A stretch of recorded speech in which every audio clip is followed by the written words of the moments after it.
Thanks for checking out Pac-10 Sports Talk. This is week 13 of the NCAA football season. Our first segment, we're going to recap last week's game in the Pac-10.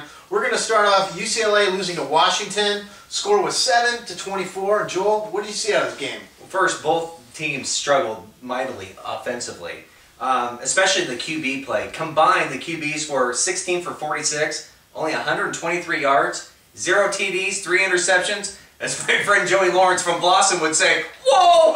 But luckily, if your quarterbacks aren't going to get it done, you need to get it done on the ground. And luckily for Washington, they got it done on the ground in the second half. The big uglies up front started opening holes. Good run play by the running backs, and ended up Chris Polk rushing for 138 yards. You had the true freshman Jesse Collier rushing for 107 yards, and also defensively, they just shut UCLA down and held them to 167 total yards and 10 first downs.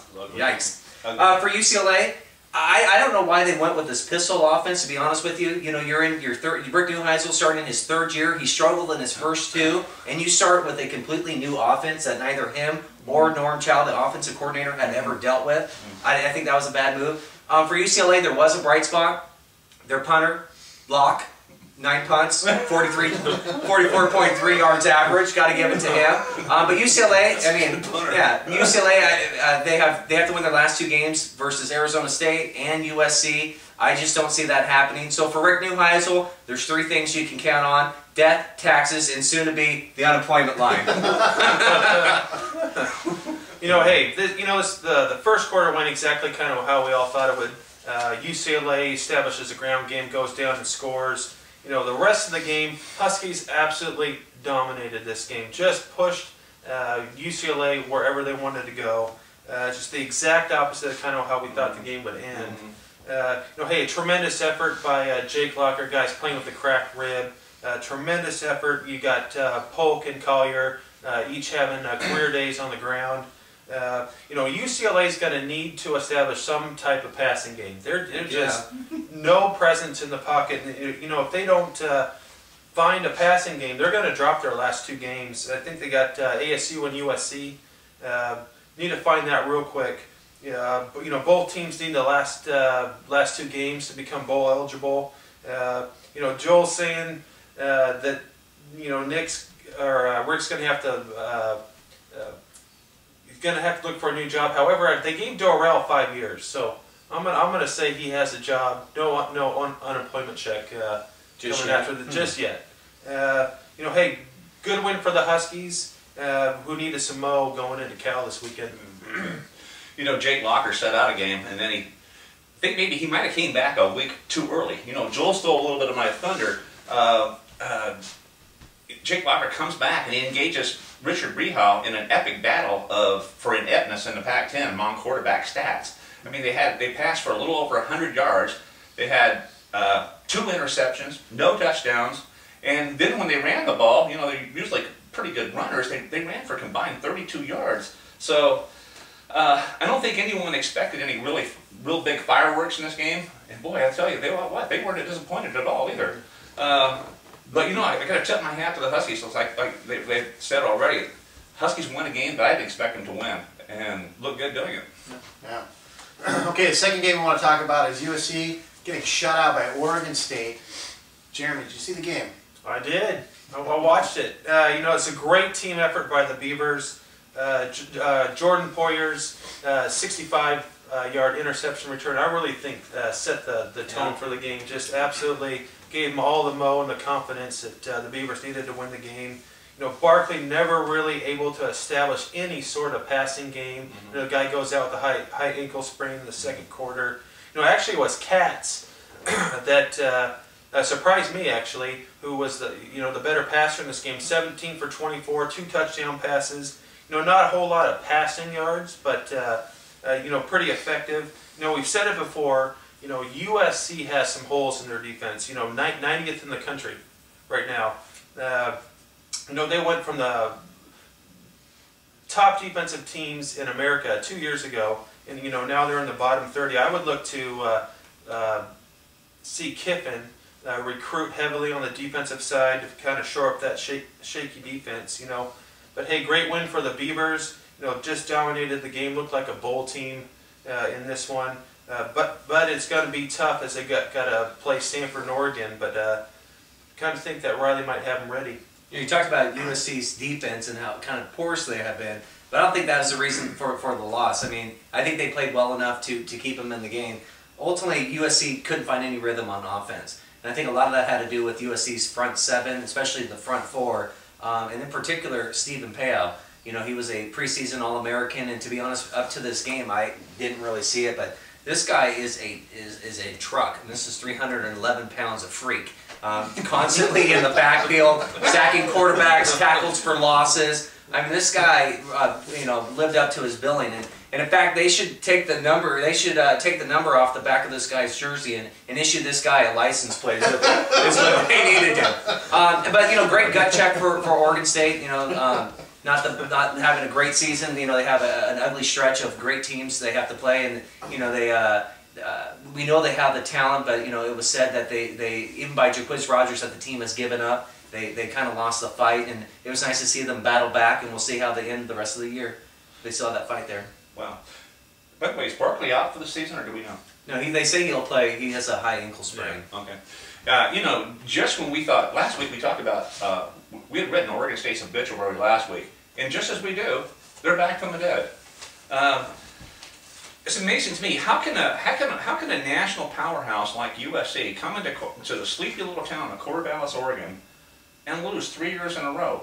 I mean, surely they don't take Oregon State game for granted each year. I mean, is it lack of preparedness, or is it Oregon State, they prepare so well?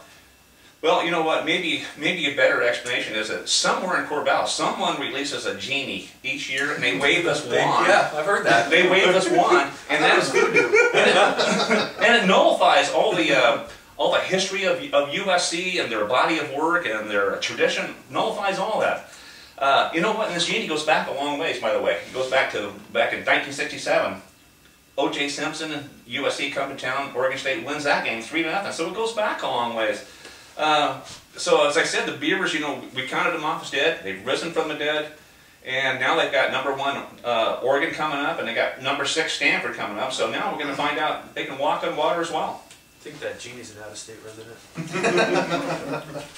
Okay, so now we got #7 Stanford shutting out Cal, 48-14. Jack, what did you see out of the game?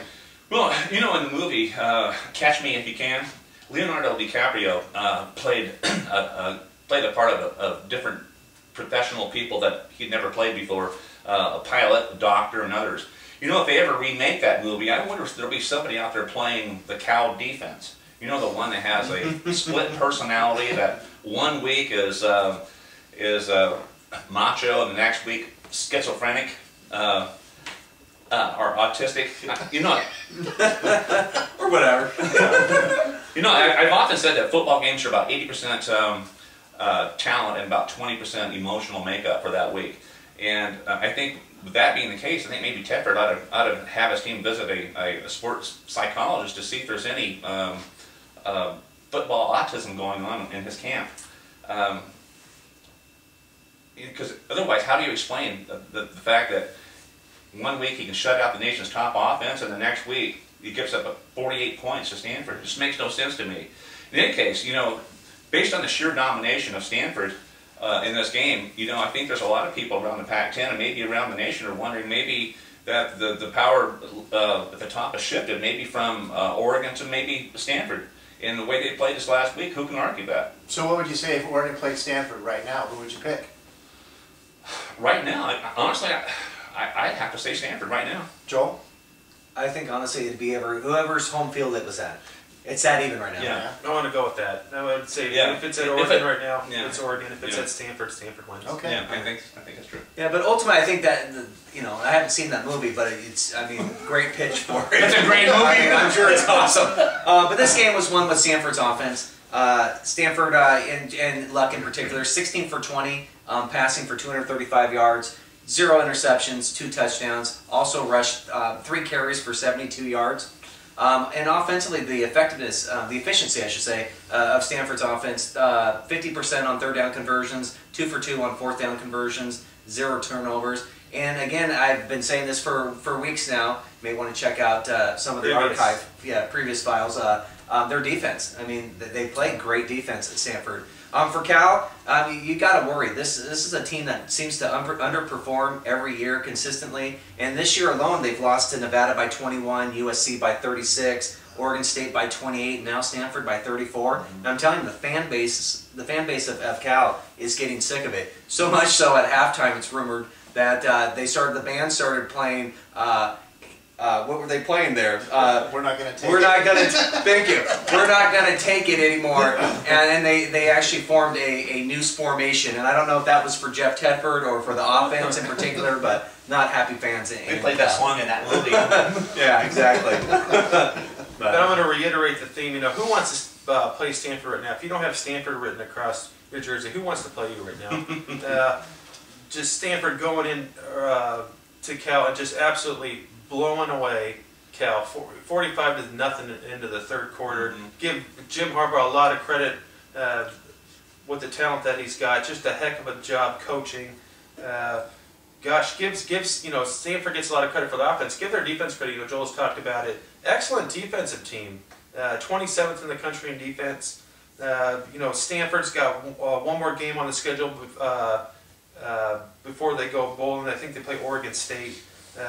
Cal's got a tough one against Washington with Locker coming to town. You know, looking good for Stanford right now, but not so much the case for Cal. I think the fans are a little upset. Okay. There it is. There's the recap for last week. Thanks for checking out Pac10 Sports Talk. Be sure to check out the next two segments. We're going to predict the Pac-10 games this week, and we're going to do some national predictions. Thanks a lot.